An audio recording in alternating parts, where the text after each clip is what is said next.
L'instant mag de Magali Barthès. Encore, ce mot incitatif est l'affiche de la saison 2024-2025 des théâtres. 78 spectacles, 220 levées de rideaux.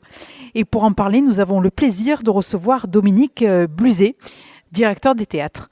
Bonjour à vous. Bonjour. Et je précise que nous sommes accueillis au bar L'Épopée, siège historique de Ricard, pour cette conférence de presse. 4 théâtres vont accueillir ce festival sur 2 territoires, sachant que le théâtre du Gymnase est en travaux. Oui, donc notre aventure, c'est une aventure qui regroupe 4 théâtres, qui regroupe 2 festivals.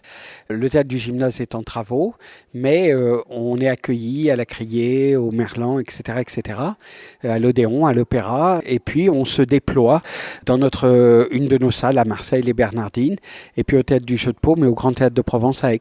Et ça passera aussi par le Festival Off d'Avignon. Oui, on va créer au Festival Off d'Avignon un spectacle qui s'appelle Le Réverbère, avec un comédien qui s'appelle Redouane Rajed, qui a rencontré le théâtre en prison. Et c'est un projet qui est très important pour nous. Il a rencontré là-bas Olivier Py, il est devenu un des acteurs d'Olivier Py, puis de Joël Pomera.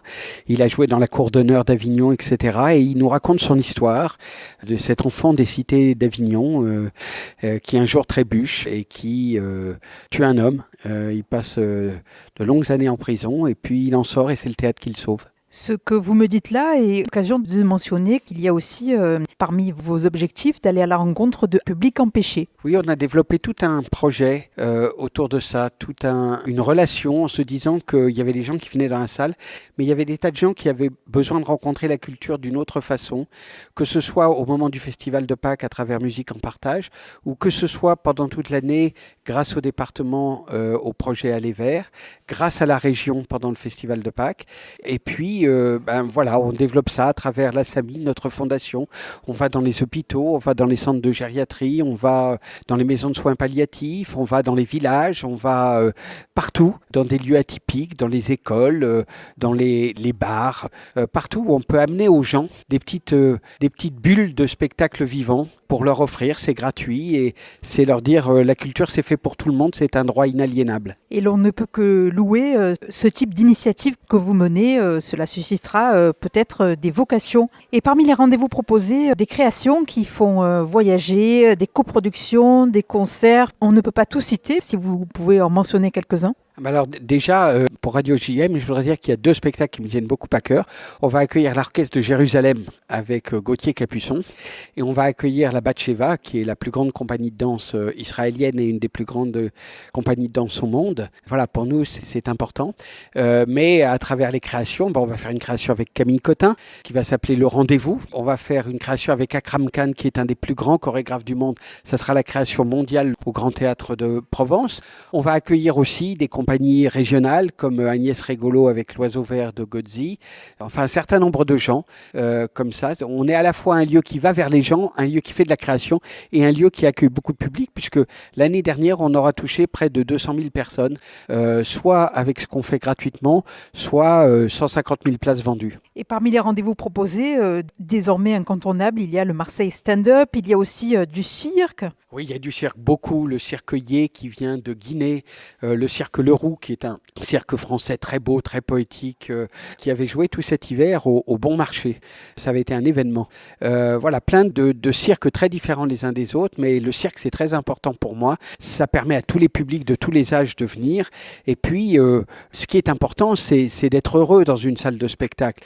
Donc, dans ce programme, vous pouvez voyager avec des spectacles très différents les uns des autres, aller vers la danse, vers la musique classique, vers le cirque, vers l'humour, vers le théâtre de boulevard, vers des grands textes classiques, etc., etc. Et je crois que notre programme, c'est une incitation au désir, parce que c'est le désir qui fait rentrer les gens dans les salles de spectacle. Et parmi aussi les grands comédiens à l'affiche, Philippe Torreton. Oui, Philippe va jouer le Funambule de Jean Genet. Jean Genet, c'est un des plus grands auteurs français du XXe siècle. C'est au théâtre du Gymnase qu'avait été créé Le Balcon en 1968, un de ses chefs-d'œuvre de théâtre. Et le Funambule, c'est l'histoire d'un homme funambule qui va faire une chute et qui va devenir dépressif et se suicider. Et Jean Genet, qui était amoureux de cet homme, a écrit ce très très beau texte Le Funambule, que Philippe va jouer avec un circassien et un musicien. Voilà, c'est un texte très très beau, on va le faire à la Friche de la Belle de Mai. Et vraiment, venez voir ce spectacle et Philippe Torreton, il est formidable dedans. Formidable en effet. Et il faut aussi mentionner donc de la musique classique, de la danse. De la danse, beaucoup de danse, Angelin Prêche-Locage, on a cité Akram Khan, Batsheva, Josette Baïs, etc. Il y a beaucoup de choses. Comme dans la musique classique, l'Orchestre national de Chine, on va voyager beaucoup, l'Orchestre de Jérusalem dont j'ai parlé, l'Orchestre de Lituanie.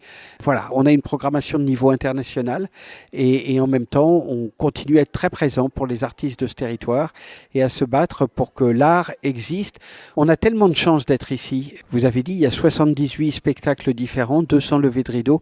On peut pratiquement aller tous les jours au théâtre tout au long de l'année. Et c'est ça qui est très bien. Et vous avez souhaité aussi développer une politique de résidence. Oui, on a des résidences avec des orchestres, Jérémy Rohrer, Laurence Equilbé, Café Zimmermann pour la musique, et puis des artistes qu'on accompagne depuis longtemps, comme Joël Pomera, un des plus grands metteurs en scène de théâtre français, Agnès Régolo, qui est une metteur en scène de notre territoire, qu'on accompagne depuis longtemps aussi. Voilà, il y a toute cette famille, toute cette tribu qui gravite autour de ça.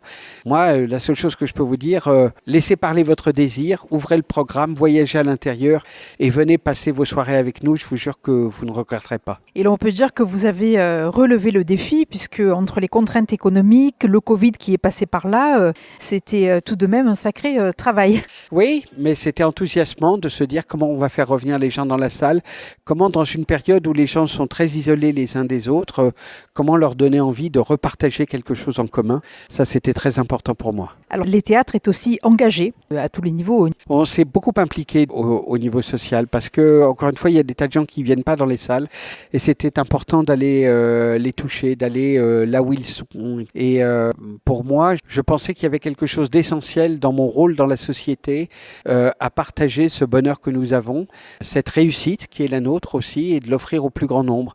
Donc, encore une fois, on est présent dans les hôpitaux, dans les centres de gérontologie, dans les centres de soins palliatifs, dans les écoles, dans les cafés, sur les places de village, partout. On essaye d'aller partout, toucher les gens et puis à ceux qui viennent dans les salles.